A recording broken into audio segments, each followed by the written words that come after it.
Mais je sais que si j'étais restée là-bas, j'étais pas contente au fond de moi. Si j'aimais pas ce que je faisais. On a tendance à nous dire que le collège, c'est notre seule option pour réussir dans la vie à cet âge-là. Quand j'ai raté ma première année, c'était une sorte de fatalité. C'était une sorte de... On ne peut pas sortir du caste social où on est.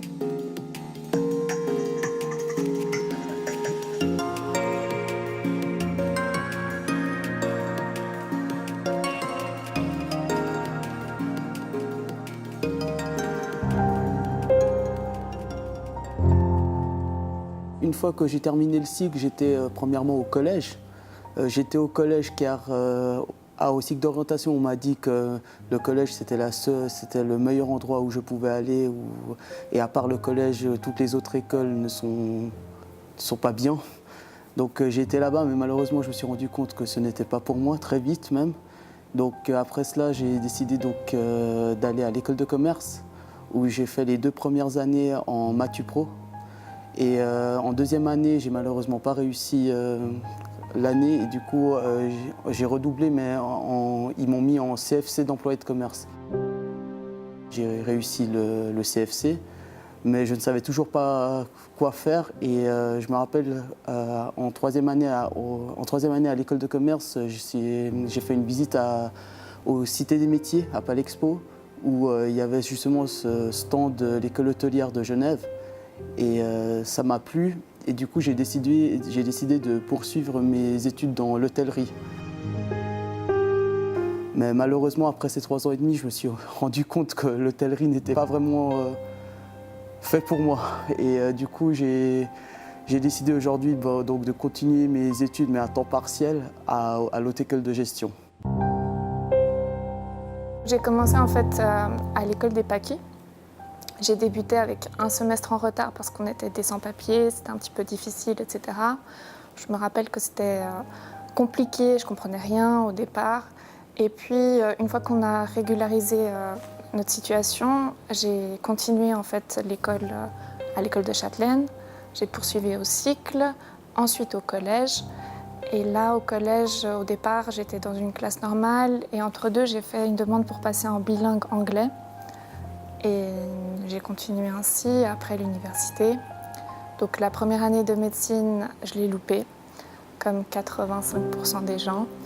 Ça a été compliqué, ça a été difficile parce que tout le travail fourni n'était pas suffisant. Et je me suis battue, j'ai vraiment travaillé pour ensuite passer en deuxième année. Et c'est comme ça que débute un long parcours, mais qui a une belle fin. Je suis arrivée en Suisse à l'âge de 13 ans. J'ai fait 12 ans de classe d'accueil au cycle d'orientation. La classe d'accueil, c'était une classe qui a été organisée par l'EFPC pour les élèves qui venaient d'arriver en Suisse, qui ne parlaient pas français. Et ensuite, mon conseiller a préparé le document pour que je puisse y aller à l'école de CIP, classe d'insertion professionnelle. Mes amis me disaient tout le temps « Ah, mais Sky, tu rigoles, c'est n'importe quoi, ils font rien. » Je suis allée pendant 10 mois. Et c'était l'année la plus belle scolaire que j'ai eue en Suisse. Et ensuite, j'ai trouvé une place de pré-apprentissage en tant qu'assistant en pharmacie. J'ai continué 10 mois. Je n'ai pas aimé, j'ai quand même obtenu mon attestation. Et ensuite, avec l'aide de mon conseiller d'orientation, j'ai trouvé une place d'assistante de bureau. J'ai fini les 12 ans, j'ai eu mon attestation d'AFP avec la promotion. Là, je suis en première année de CFC Profil E et je travaille chez PwC. C'est une entreprise d'audit. Maintenant, j'adore ce que je fais et enfin, j'ai réussi de trouver ce que j'aime et ce qui me correspondait vraiment.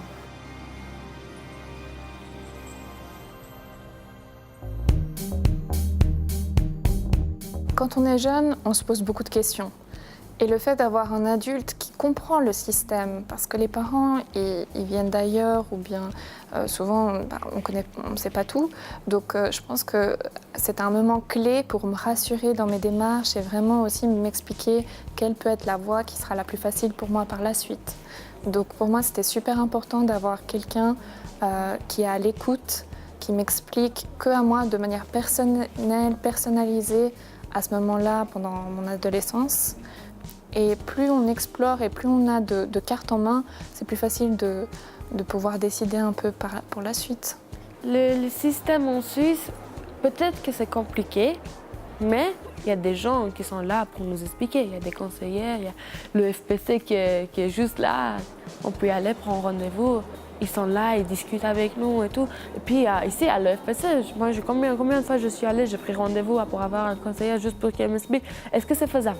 Justement, si je ne suis pas allée, je ne savais pas que si j'avais fait le CFCB, je ne pouvais pas faire le MATU après. Heureusement que je suis allée.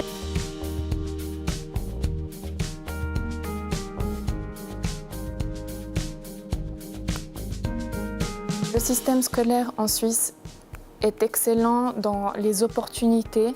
Il faut juste savoir toquer à la bonne porte et faire des recherches. En restant sur place, on ne pourra pas avancer. Donc bouger, demander des conseils, écouter aussi peut-être les expériences des autres. Il y a des professionnels qui sont là pour nous. Aujourd'hui, je suis très contente parce que aujourd'hui, je suis en première année de CFC, emploi de commerce élargi. Et j'aime beaucoup. C'est grâce à ce système que j'ai pu autant changer d'avis. J'aurais jamais pu changer d'avis comme je l'ai fait moi dans un autre pays. J'ai eu toute la liberté avec ça, j'ai pu changer d'avis. Même aujourd'hui, je peux continuer mes études et travailler à côté. Tout est en place pour qu'on puisse trouver notre voie et qu'on puisse au final faire ce qui nous plaît.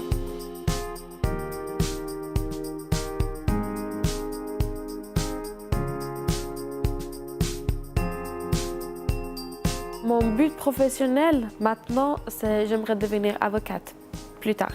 Je vais justement faire mon CFC élargi. Grâce à ça, je pourrai continuer en MATU. Après, j'ai encore quelques années à rattraper. Après, je peux aller à l'Uni pour faire ça.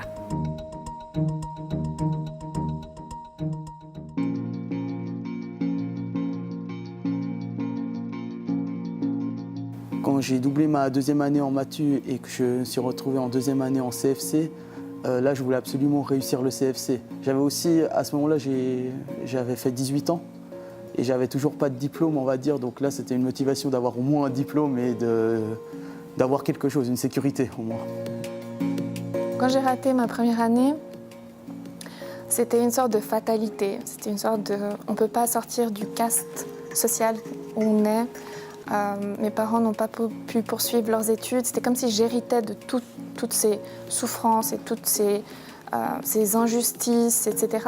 Et après, je me suis dit, il faut vraiment que tu te reprennes en main et que tu travailles encore plus, même encore plus que les autres, pour montrer de quoi tu es capable. Je voulais réussir. Si je restais en pharmacie, là j'avais fini, j'avais eu mon CFC et je travaillais en tant qu'assistant en pharmacie. Mais je sais que si j'étais restée là-bas, j'étais pas contente au fond de moi. Si j'aimais pas ce que je faisais. Je me suis renseignée, j'ai dit que j'aimais pas. On m'a encore donné des feuilles à remplir, ce que j'aime, ce que j'aime pas. J'ai rempli et au final, j'ai vu qu'à l'école de commerce me correspond beaucoup plus. Ça ressemble beaucoup à ce que je suis qu'assistant en pharmacie. C'est bon, j'ai fait, on m'a donné la permission, je l'ai fait, j'ai utilisé mon joker, on va dire ça comme ça, et puis voilà.